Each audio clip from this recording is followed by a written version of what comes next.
Welcome to our sparkling conversation on this beautiful Monday, thinking about boxes and boundaries and asking, are they enemies of creativity? Hi there, I'm Liana from Brightstar Lifestyle, and today I would like to welcome you to a small window into this circus world of my mind. One of my core values is freedom. It is one of those valuables that we really start appreciating only when it's threatened or taken away.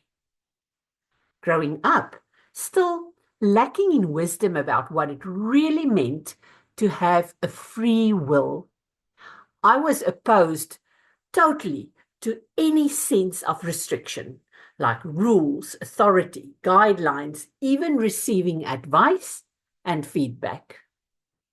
I believe that in my case, being creative in word, in song, in art, I needed total freedom, and I rebelled against being put in a box or given boundaries to perform within.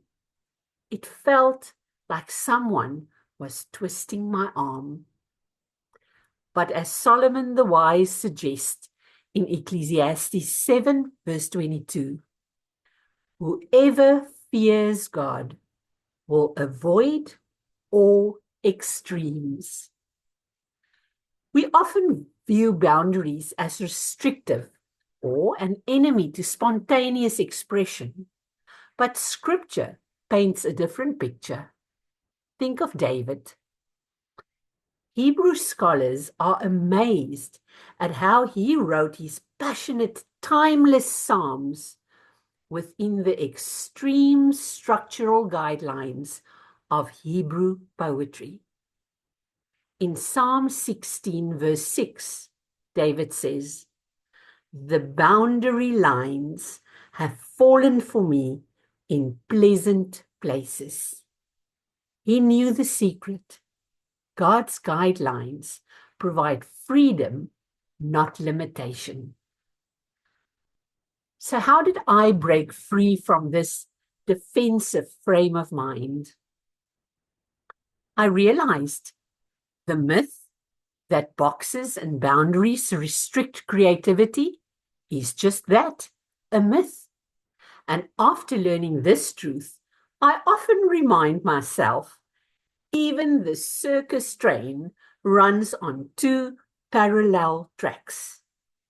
Boxes and boundaries provide the tracks for our imagination to run wild.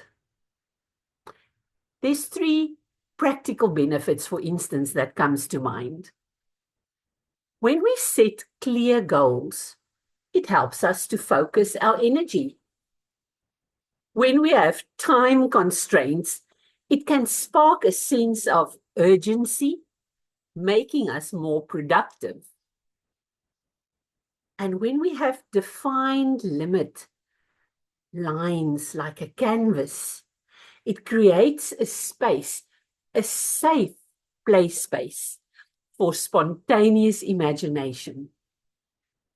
Last weekend, my husband and I were invited to a getaway on a remote farm outside Sutherland. Yes, there where you can really see the stars, and within that silence you can almost hear yourself think. There in the open veld, the well-known author and poet Gerard Scholz challenged us to write some poems.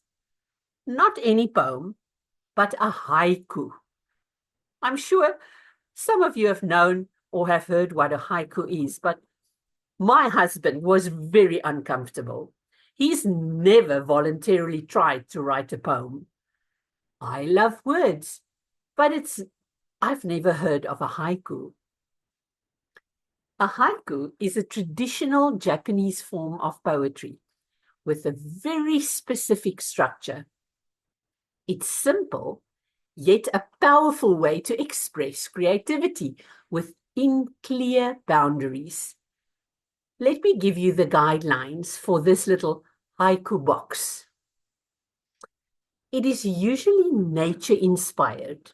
So some moment that you want to capture as a word picture of what you see. It's got 3 lines within a very specific structure. 5, 7, 5. The first line, 5 syllables. Second, 7 syllables, and then again, 5. Let me give you an example. Imagine standing at the beach with gentle waves. So let's see. Waves gently kiss sand. Now, I know we want to say the waves gently kiss the sand, but with haiku, you can leave out all the unnecessary words. Waves gently kiss sand. 5. And the second line, sunset soft, horizon red. 7. Let's listen to the first 2. Waves gently kiss sand. Sunset soft, horizon red. And our third line must have 5 syllables again, but there must be a twist. There must be a motion or a movement or a changing emotion that that scene evokes within. So I chose to say, waves gently kiss sand, sunset soft, horizon red. Sad heart sinking deep. Some of us has written poetry, some of us not. My husband wrote 5 of the most beautiful poems I never knew was hidden in his heart. I want to challenge you to try. Try writing a haiku about a season or a natural wonder. You mustn't worry about perfection because the focus is on the process. Let that structure spark your creativity. So, are boxes and boundaries the enemy of creativity? No. Embracing structure can unleash your full potential and make life a wonder-filled journey.